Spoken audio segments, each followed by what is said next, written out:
Hello students, आज हम लोग परसेप्ट्रॉन के बारे में आगे पढ़ने जा रहे हैं।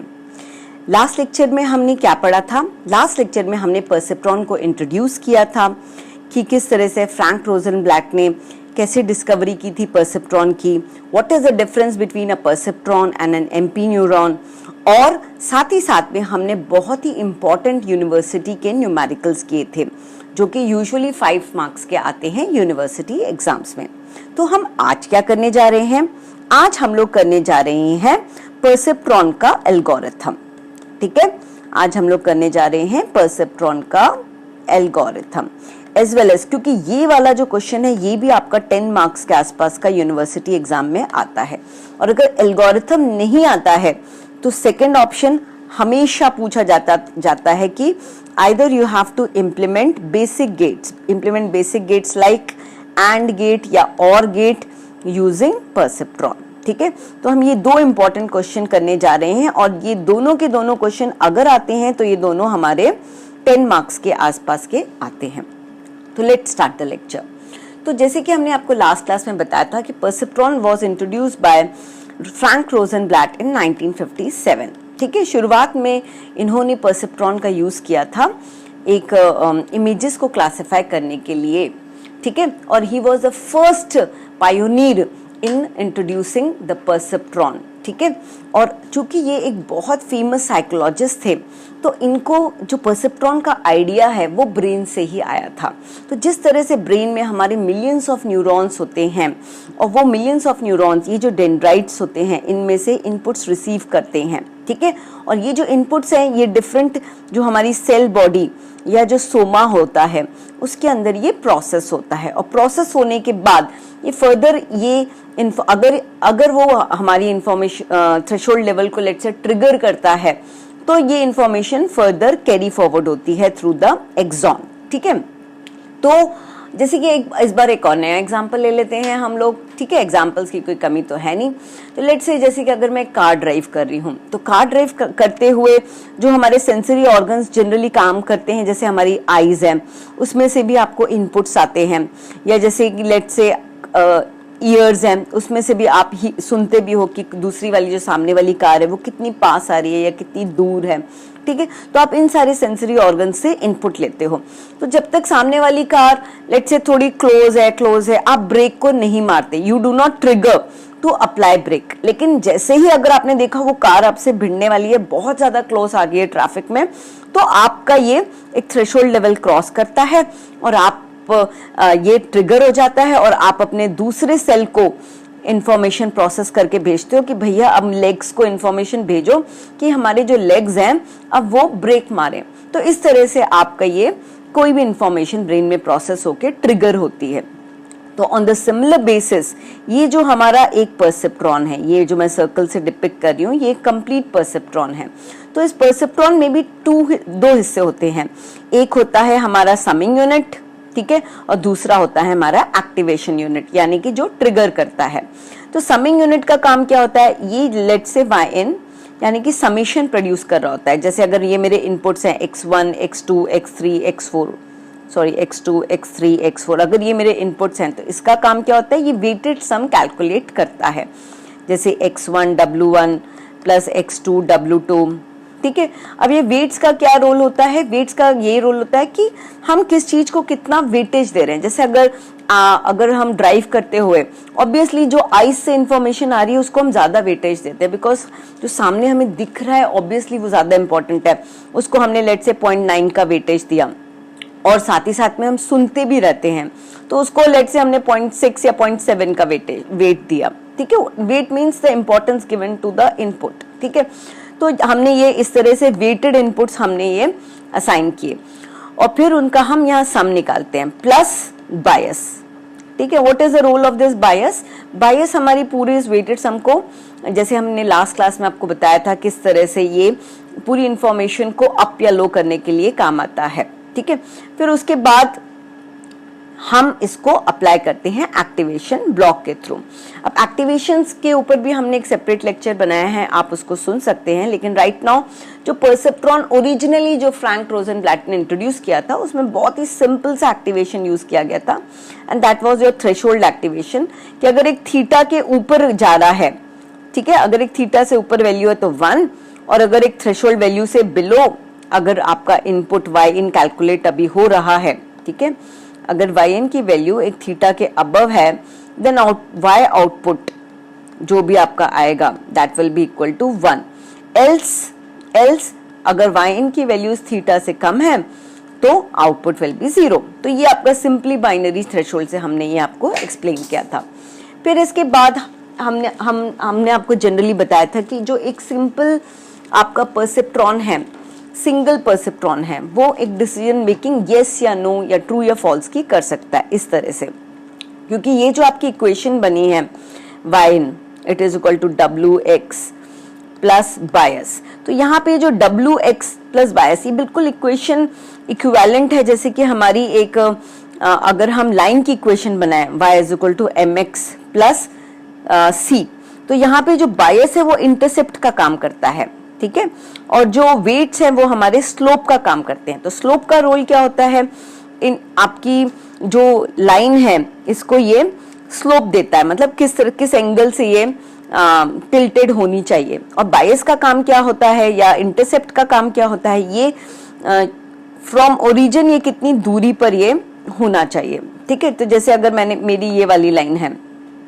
ठीक है, ये तो यहाँ पर ये जो आपका है दिस इज योर बायस या इंटरसेप्ट, कि ओरिजिन से ये कितने ऊपर या नीचे अप एंड डाउन का मूवमेंट या फॉरवर्ड या बैकवर्ड का मूवमेंट, तो ये हमारा बायस के थ्रू हो सकता है, ठीक है।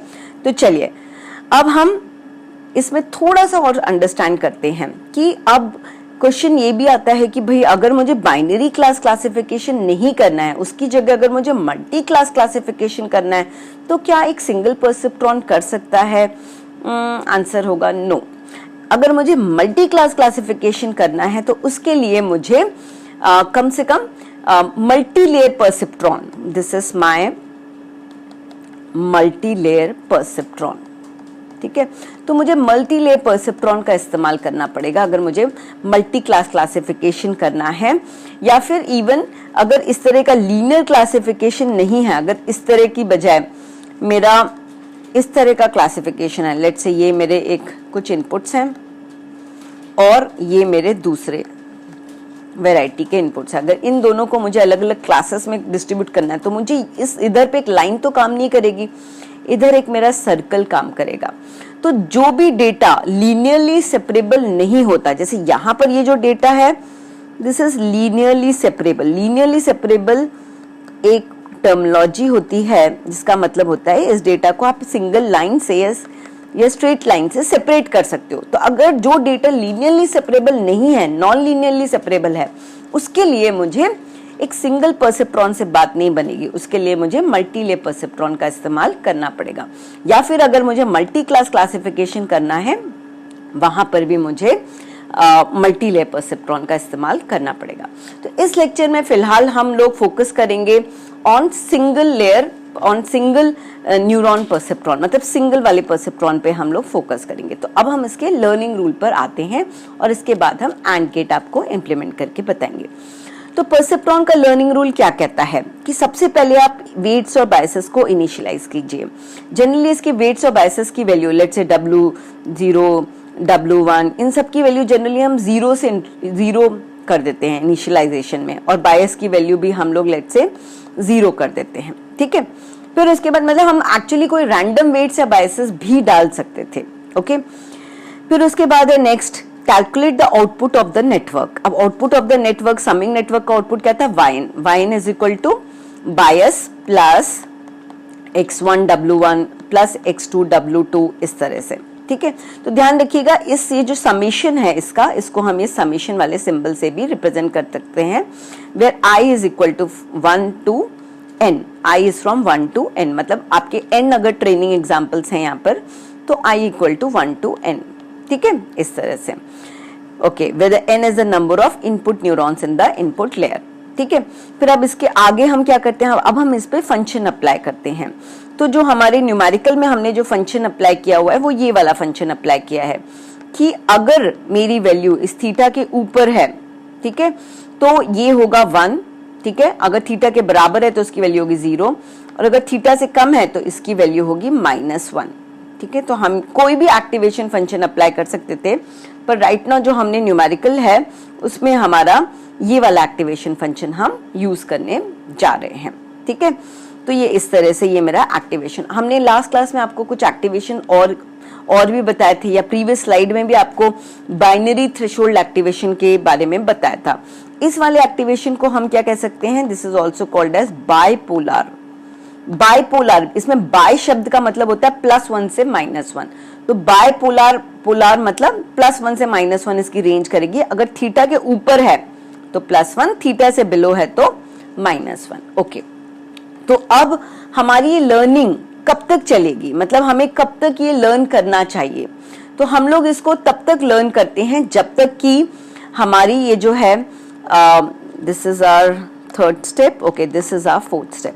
तो हमारी तब तक ये लर्निंग चलेगी जब तक कि जो y आउटपुट है जो हमने इस फंक्शन के थ्रू कैलकुलेट किया है, इसकी वैल्यू हमारी टारगेट के बराबर या लेबल्ड आउटपुट के बराबर नहीं हो जाती, ठीक है। Until it is not equal to the target या लेबल्ड आउटपुट, ये हम आपको ये लर्निंग हमारी चलती है। और लर्निंग रूल क्या कहता है, लर्निंग रूल ये कहता है कि W न्यू यानी कि जो नए वेट्स, जो हमारे अपडेटेड वेट्स हैं, जो हमारे अपडेटेड वेट्स हैं, that will be equal to old weights plus alpha into T into X of I. अब यहाँ पर अल्फा क्या है, alpha is the learning rate, ठीक है। लर्निंग रेट मतलब आप किस हिसाब से, किस रेट से आप अपने वेट्स को अपडेट करने वाले हो यहाँ पर, ओके। और यहाँ पे टी क्या है, मैंने आपको पहले ही बताया हुआ है, T is the target output, ठीक है। And what is x of I, x of I is the input. तो जैसे अगर मुझे W1 कैलकुलेट करना है तो W1 न्यू क्या होगा, W1 new is equal to W1 old plus alpha into T into x1, ठीक है। अगर मुझे W2 न्यू कैलकुलेट करना है तो that will B W2 old plus alpha into T into x2। तो x2 कंट्रीब्यूट करेगा W2 को अपडेट करने में, x3 कंट्रीब्यूट करेगा W3 को अपडेट करने में, x1 कंट्रीब्यूट करेगा W1 को अपडेट करने में, x0 मतलब बायस जो है, अच्छा चलिए बायस के बारे में भी डिस्कस कर लेते हैं, ठीक है। तो ये जो हमारा बायस है, ये जो हमारा बायस है ये भी अपडेट होना चाहिए। तो bias new it is equal to bias old plus alpha into T. अब इसमें हमने x ऑफ 0 क्यों नहीं लगाया, ठीक है, या x क्यों नहीं लगाया, क्योंकि बायस में जो x ऑफ 0 होता है that is always equal to 1। तो मल्टीप्लीकेशन विथ 1 बोलने का मतलब है कि हमने कुछ नहीं किया, ठीक है, मतलब इनटू 1, ठीक है। तो इसीलिए हम लोग बायस के अपडेट वाले रूल में यहाँ x ऑफ i लिखते नहीं हैं, ठीक है। और अगर एल्स अगर y हमारा t के बराबर नहीं है तो हम अपडेट करेंगे else W new is W old and B new is B old, मतलब वरना हम अपडेट नहीं करेंगे। तो अगर ये दोनों बराबर नहीं है then we will update, else no update, else no update, ठीक है। तो इस तरह से हमारे ये लर्निंग रूल का एल्गोरिथम जो इसका है ये काम करता है, ठीक है। तो चलिए अब हम एंड गेट का न्यूमेरिकल करते हैं। अगर आपको एंड गेट याद हो तो एंड गेट जो DST में हमने पढ़ा था उसमें हम किस तरह से करते थे, लेट्स से अगर मेरे पास ये दो इनपुट्स हैं x1 और x2, ठीक है, और ये मेरा एंड गेट है और ये मुझे आउटपुट y दे रहा है।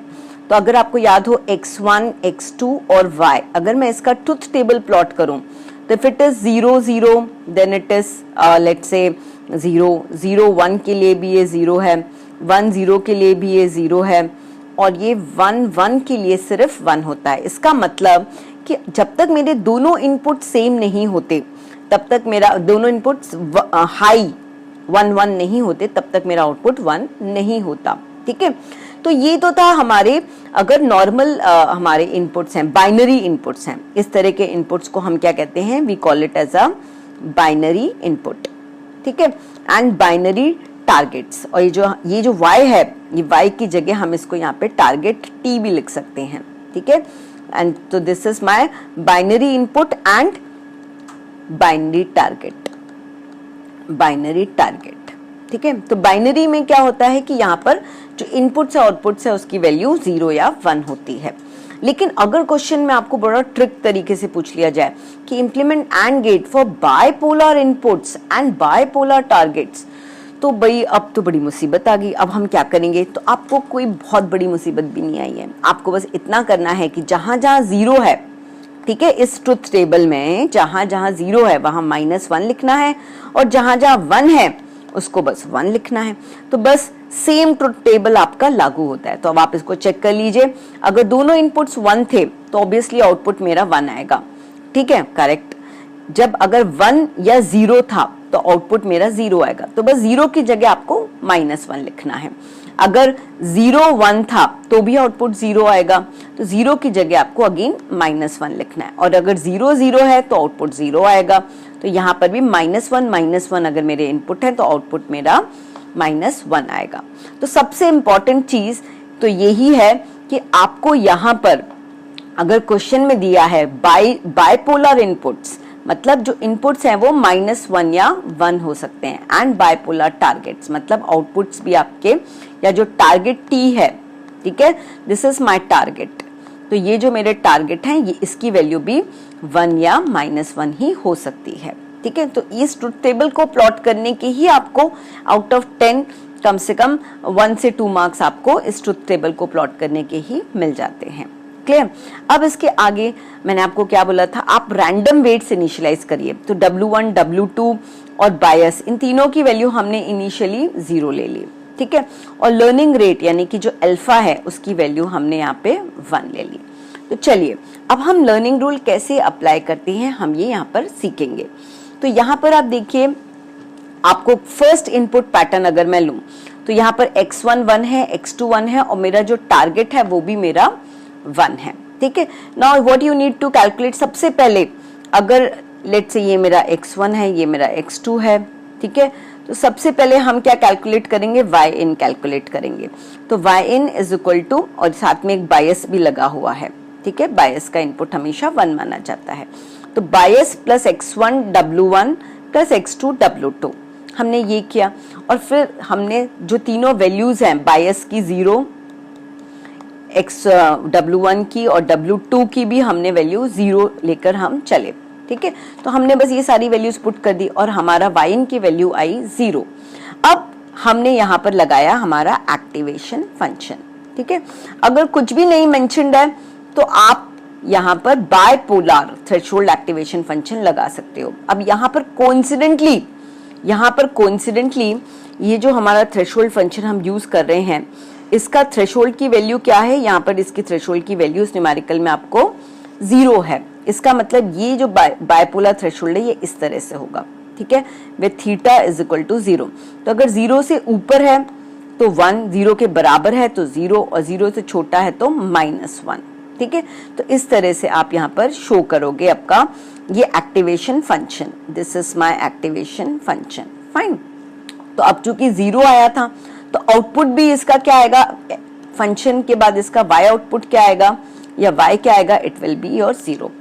तो अब आप देखेंगे कि क्या टारगेट y के बराबर है, your y is 0 and what is your target is equal to 1। तो you can easily say that both the things are not at all equal। अगर दोनों चीजें y और टारगेट बराबर नहीं है, इसका मतलब we need to update। अब हमें अपडेट करने की जरूरत है। तो अब हम अपडेट कैसे करते हैं वापस को देखिए। तो W1 new is equal to W1 old plus alpha which is the learning rate which is again 1 जो हमने assume करी थी, into target t into x of 1। ठीक है, तो जो हमारे यहाँ पर x of 1 है वो हम यूज करेंगे W1 को अपडेट करने के लिए, और जो x2 है उसको लेंगे हम W2 को अपडेट करने के लिए। ठीक है, तो बस हमने सारी वैल्यूज पुट करी, और पुट करने के बाद हमने W1 न्यू निकाला 1, W2 न्यू भी निकाला 1, और बेस का भी वैल्यू जो हमारा निकला है that is base old plus alpha into T, उसकी वैल्यू भी निकली 1। तो अब हम ये वैल्यू कैरी फॉरवर्ड करेंगे नेक्स्ट इटरेशन के लिए। तो अभी हमने क्या कंप्लीट किया, we have completed our first iteration with our first training example. तो ध्यान रखिए, इस क्वेश्चन में हमारे पास कितने ट्रेनिंग एग्जाम्पल्स हैं? यहाँ पर हमारे पास 1, 2, 3 एंड 4, हमारे पास 4 ट्रेनिंग एग्जाम्पल्स हैं and all the training examples are labelled output. सारे ट्रेनिंग एग्जाम्पल्स में हमें लेबल्ड आउटपुट गिवन है। लेबल्ड आउटपुट बहुत कॉमन टर्मिनोलॉजी है जो कि सुपरवाइज लर्निंग में यूज की जाती है। लेबल्ड आउटपुट का मतलब ये है कि एक्सपेक्टेड टारगेट आउटपुट, ठीक है।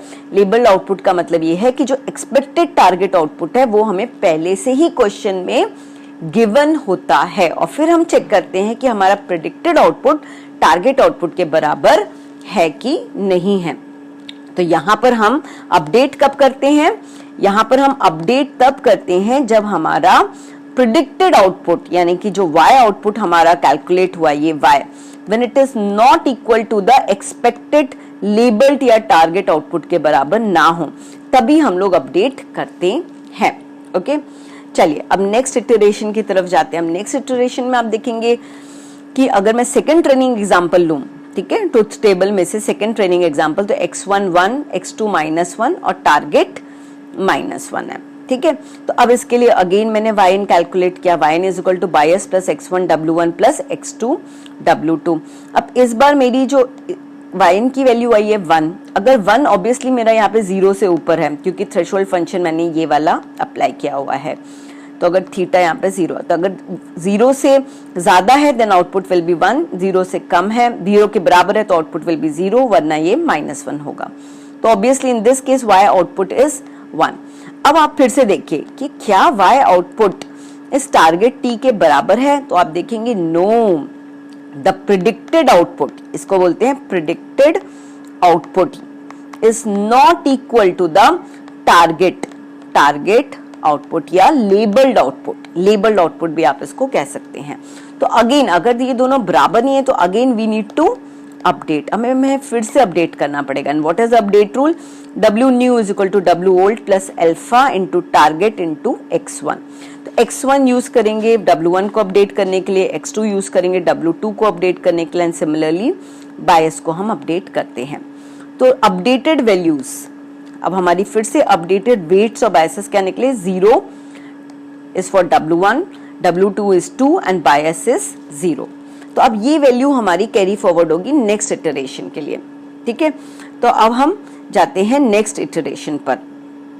तो नेक्स्ट इटरेशन में अब आप देखेंगे कि जो हमारा थर्ड इटरेशन है उसमें x1 is -1, x2 is 1 and target is again -1। तो this is my third iteration या थर्ड ट्रेनिंग एग्जाम्पल जो हमने लिया था थर्ड ट्रेनिंग एग्जाम्पल के साथ।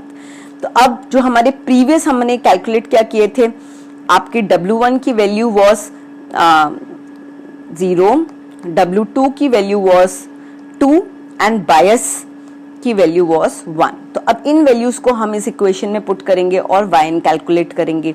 अगेन यहाँ पर yn की वैल्यू 2 आई है, तो if it is greater than 1 then output will be 1, else output would have been 0 या -1। तो ये चूंकि ये कंडीशन सेटिस्फाई होती है तो इसीलिए अब आपका आउटपुट आया है 1। नाउ फिर से चेक करेंगे कि क्या मेरा y आउटपुट इस टारगेट t के बराबर है कि नहीं है। तो भाई हमने देखा फिर से टारगेट के बराबर नहीं है, मतलब predicted output is not equal to the target output. तो again we need to update.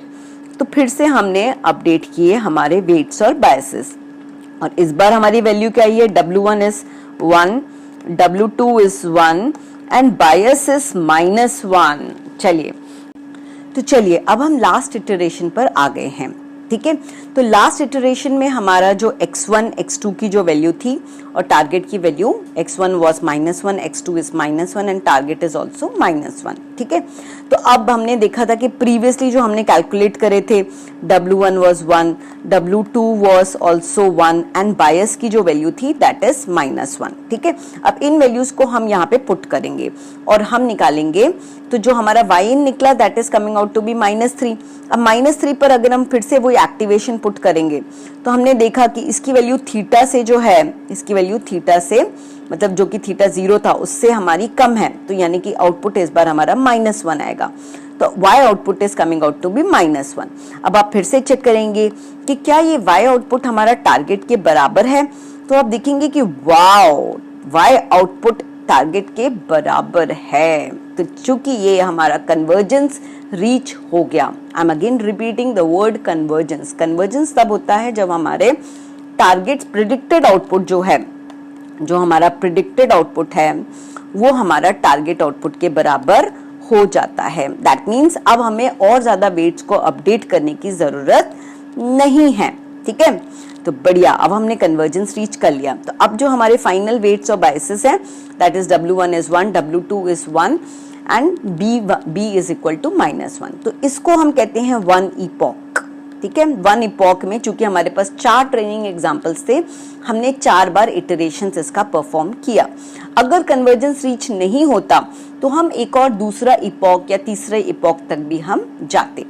अब अंत भला तो सब भला, अब एंड में हमको क्या प्लॉट करना चाहिए? एंड में हमको अपनी ये जो लाइन है, जो परसेप्ट्रॉन की जो क्या कहते हैं, डिसीजन बाउंड्री लाइन है, डिसीजन बाउंड्री लाइन।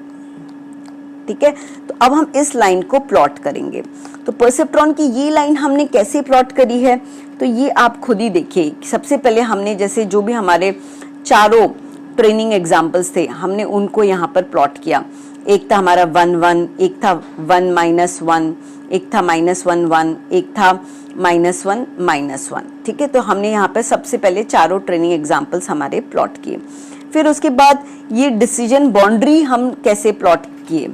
तो चलिए अब हम ये डिसीजन बाउंड्री, ये वाली जो हमारी लाइन है, इसको बनाना हम सीखते हैं। ठीक है, तो how to make this decision boundary, इसको हम कैसे बनाएंगे। तो डिसीजन बाउंड्री हमारी वो लाइन होती है जिसके ऊपर वाले पॉइंट्स हम इनको पॉजिटिव मानते हैं और इसके नीचे वाले जो पॉइंट्स हैं इनको हम नेगेटिव मानते हैं। तो डिसीजन बाउंड्री हमारी कैसे बनेगी यहाँ पर, that will be equal to x1 W1 plus x2 W2 plus bias is equal to 0।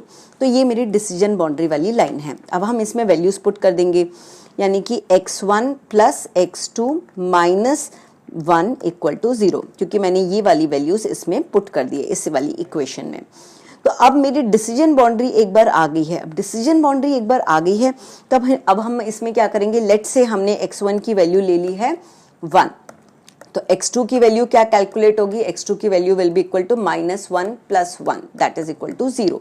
तो यानी कि एक पॉइंट आ गया मेरा 1,0, तो ये मैंने यहाँ पे प्लॉट किया 1,0, ये आ गया एक पॉइंट। ठीक है, अब दूसरा पॉइंट कैलकुलेट करते हैं। Let's say x2 is equal x1, let's say x1 it is equal to 2, तो x2 की वैल्यू क्या कैलकुलेट होगी, it is equal to -2 plus 1 that is equal to -1। ठीक है, यानी कि 2, -1, तो यानी कि लेट्स से ये वाला एक पॉइंट मिल गया। कोई भी 2 पॉइंट मिल जाते हैं तो आप आराम से लाइन प्लॉट कर सकते हो। तो इस तरह से हमारी बन गई ये परफेक्ट डिसीजन बाउंड्री। ठीक है, तो thank you so much for your patient listening.